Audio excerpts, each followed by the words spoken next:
എന്തുട്ടല്ലേ setup ഇവിടെ പണിത് വെച്ചേക്കുന്നത്, വർഷങ്ങളോളം പഴക്കമുള്ളത്. ഏകദേശം ഇത് പണിതേക്കുന്നത് 1451 ആ ഒരു കാലഘട്ടത്തിലാണ് കേട്ടോ.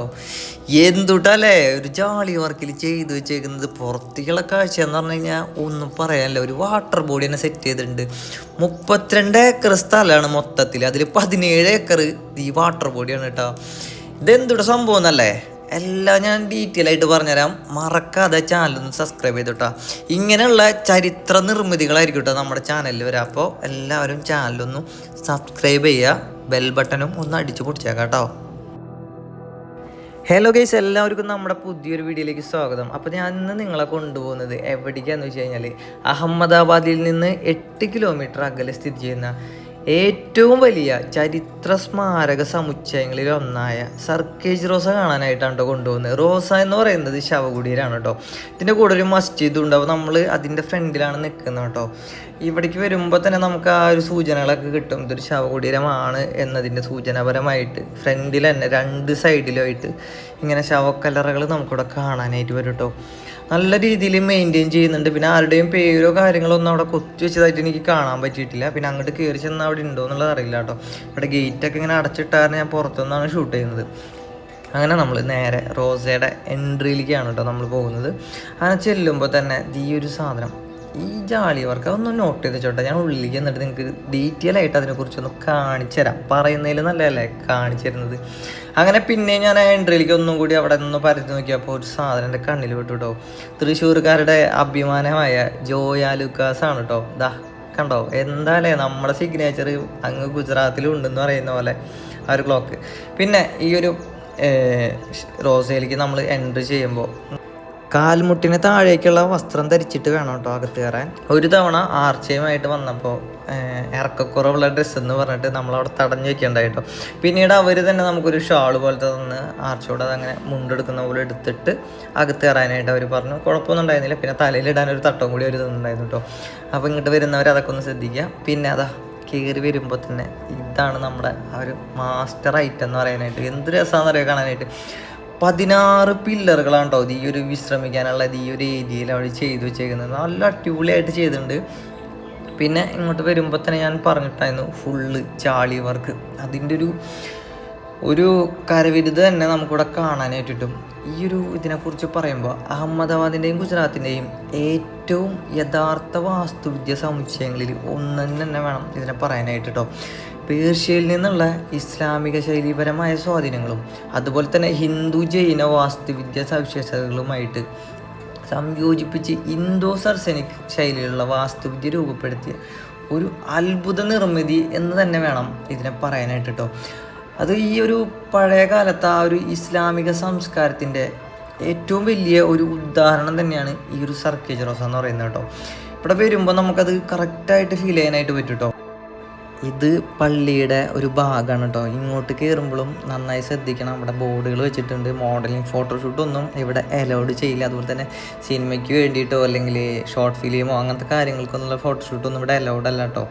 അപ്പോൾ അതവിടെ പ്രത്യേകം അവർ എഴുതി വെച്ചിട്ടുണ്ട്. പിന്നെ ഈ ഭാഗം എന്ന് പറയുന്നത് ഇത് നിസ്കരിക്കുന്ന ജുമ ഒക്കെ നിസ്കരിക്കുന്ന സ്ഥലമാണ്.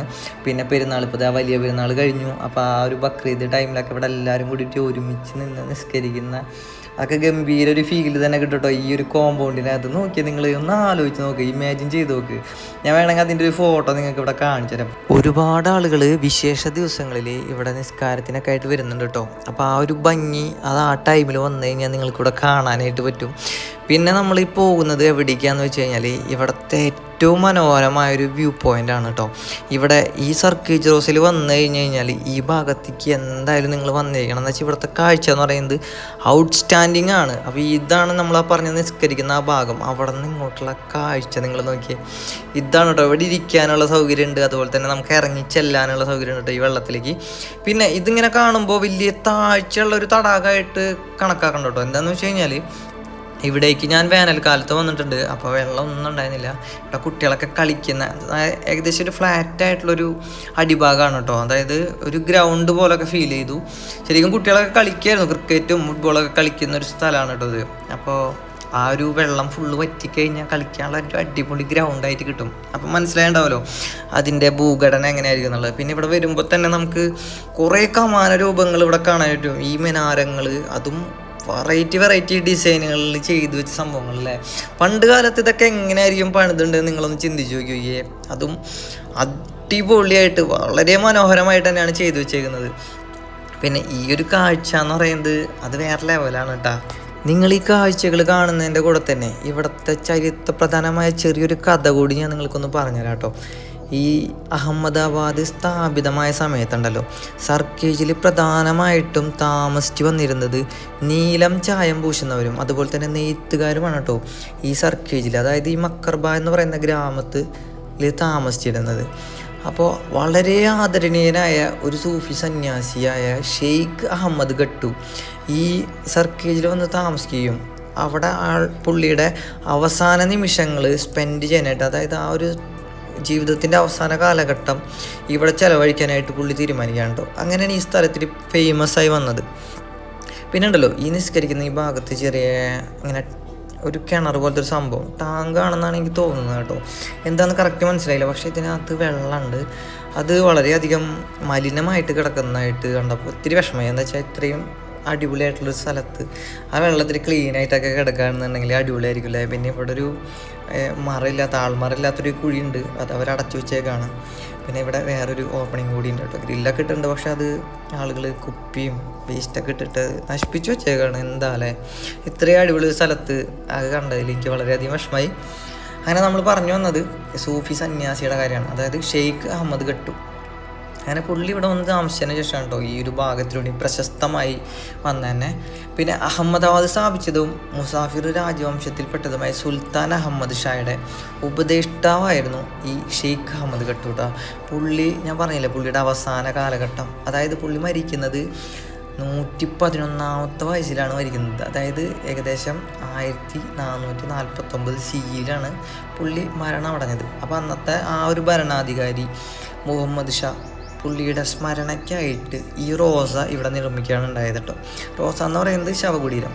പിന്നെ ഞാൻ പറഞ്ഞിട്ടുണ്ടായിരുന്നു ഇതിനകത്തുള്ള ഒരു ജാളി വർക്ക്, അതിൻ്റെ ഒരു മാജിക് എന്ന് പറയുന്നത് ഈ ഒരു വ്യൂ തന്നെയാണ് കേട്ടോ. എന്തോട്ടോ അടിപൊളി എന്ന് പറഞ്ഞു കഴിഞ്ഞാലുണ്ടല്ലോ, ഇത് കറക്റ്റ് പറഞ്ഞു കഴിഞ്ഞാൽ ഇത് ശവകുടീരത്തിനകത്തുള്ള കാഴ്ചയാണ് കേട്ടോ. അപ്പോൾ ഇതിൽ നിന്ന് നോക്കിക്കഴിഞ്ഞാൽ ഈ ജാളിയിൽ നിന്ന് നമുക്ക് നോക്കിക്കഴിഞ്ഞാൽ ഈ ഒരു വാട്ടർ ബോഡി നമുക്ക് അടിപൊളിയായിട്ട് ഇവിടെ കാണാനായിട്ട് പറ്റും. ഗംഭീര ഒരു ഫീലാണ് ഇവിടെ വന്നിട്ട് ഇത് കാണുമ്പോൾ. തൊട്ടപ്പുറത്ത് ശവകുടീരാണ്, അത് ഞാൻ നിങ്ങൾക്ക് ഒന്ന് കാണിച്ചു തരാം കേട്ടോ. ഇവിടെ കറക്റ്റ് പറഞ്ഞു കഴിഞ്ഞാൽ വീഡിയോ എടുക്കാനൊന്നും അവർ അലോ ചെയ്യുന്നില്ല എന്നാണ് എനിക്ക് തോന്നുന്നത്. പക്ഷേ ഇവിടെ ആരും തടഞ്ഞൊന്നുമില്ല, അതുകൊണ്ട് ഞാൻ ധൈര്യമായിട്ട് എടുത്തു. അങ്ങനെ ഈ ഭാഗത്ത് നോക്കുമ്പോൾ ഇത് നമ്മൾ നേരത്തെ പോയി ആ പള്ളിയുടെ നിസ്കരിക്കുന്ന ഭാഗത്ത് തന്നെയുണ്ടോ. ഇതാണ് ഞാൻ പറഞ്ഞ ആ ഒരു ശവകുടീരം. 3 പേരുടെ ഖബർ നമുക്കിവിടെ കാണാനായിട്ട് പറ്റും. പിന്നെ ഇതിനെ നമുക്കിവിടെ വലം വയ്ക്കാനായിട്ട് പറ്റും. വലം വയ്ക്കുമ്പോഴൊക്കെ ഇവിടെ ഇങ്ങനെ ലൈറ്റുകൾ ഈ ഒരു ജാളിയുടെ ഉള്ളിലൂടെ ഇങ്ങനെ വരുന്നുണ്ടല്ലോ, അത് ഗംഭീര ഒരു ഫീൽ തന്നെയാണല്ലോ കാണാനായിട്ട്. അത് നമ്മൾ ഇവിടെ വന്ന് തന്നെ അറിയണം എന്ന് പറയില്ലേ, അങ്ങനത്തെ ആ ഒരു ഫീലാണ് ഇവിടെ വന്നാൽ കിട്ടുക. അത്യാവശ്യം നല്ല രീതിയിൽ കൊത്തുപണികളും അതേപോലെ തന്നെ തൂണുകളും മിനാരങ്ങളും ഒക്കെ ചെയ്തുകൊണ്ടാണ് ഈ ഒരു ഭാഗം ചെയ്തു വെച്ചേക്കുന്നത് കേട്ടോ. ഞാനേ കുറച്ച് ബ്രൈറ്റ്നെസ് കൂട്ടിയിട്ടുണ്ടായിരുന്നു. നോർമൽ ലൈറ്റിങ്ങിൽ ഇതാ ഇവിടെ ഇങ്ങനെയാണ് കേട്ടോ. ഇതിനകത്ത് നടക്കുമ്പോൾ ഗംഭീര ഒരു ഫീൽ കിട്ടും. പിന്നെ ഈ ഒരു സംഭവം എന്ന് വെച്ച് കഴിഞ്ഞാൽ ഇത് ഈ സർക്കേജിൻ്റെ പുറത്ത് കൂടെ കറങ്ങിയിട്ട് വേണം നമുക്ക് വരാനായിട്ട്. ഇത് ഇവിടുത്തെ രാജ്ഞിയുടെ ശവക്കല്ലറയാണ് ഇവിടെ ഉള്ളതെന്നാണ് കേട്ടോ അവിടെ പറഞ്ഞു കേട്ടത്. അങ്ങനെ ഇവിടെ നിന്ന് വരുമ്പോൾ ഇവിടെ കുറേ പടവുകൾ നമുക്ക് കാണാൻ പറ്റും. അതായത് ഈ വെള്ളത്തിലേക്ക് ഇറങ്ങാനുള്ള പടവുകളുണ്ട്. വെള്ളം ഗുജറാത്തിലെ വെള്ളങ്ങളൊക്കെ പൊതുവെ മലിനമാണ്. നമ്മുടെ നാട് വെച്ച് നോക്കുമ്പോൾ അത്രയ്ക്ക് ക്രിസ്റ്റൽ ക്ലിയർ എന്നൊന്നും പറയാൻ പറ്റില്ല കേട്ടോ, വളരെ മോശമായിരിക്കും. നല്ല രീതിയിലുള്ള മലിനങ്ങളുണ്ട്, നിങ്ങൾക്ക് കാണാൻ പറ്റുമെന്ന് ഞാൻ വിചാരിക്കുന്ന വീഡിയോയിൽ. അപ്പോൾ ഇതാണ് കേട്ടോ ഈ സർക്കേജ് റോസയിലത്തെ വിശേഷങ്ങൾ. അതുകൊണ്ട് ഞാൻ വെള്ളത്തിലേക്കൊന്നും ഇറങ്ങിയില്ല. അപ്പോൾ ഇനി അടുത്ത ചരിത്രപ്രധാനമായ ഒരു സ്ഥലത്തേക്കാണ് ഞാൻ നിങ്ങളെ കൊണ്ടുപോകാനായിട്ട് പോകുന്നത്. അത് ലോകാത്ഭുതങ്ങളിൽ ഒന്നാമതായിട്ട് വരേണ്ട ഒരു സ്ഥലത്തേക്കാണ് കേട്ടോ ഞാൻ അടുത്ത വീഡിയോയിൽ നിങ്ങളെ കൊണ്ടുപോകാം. അപ്പോൾ ഇതാണ് ആ ഒരു സെൻറ്റർ പോയിൻ്റ് നമ്മുടെ ആ തടാകത്തിൻ്റെ. അപ്പോൾ എല്ലാവർക്കും അടുത്ത വീഡിയോയിൽ കാണാം. Bye bye.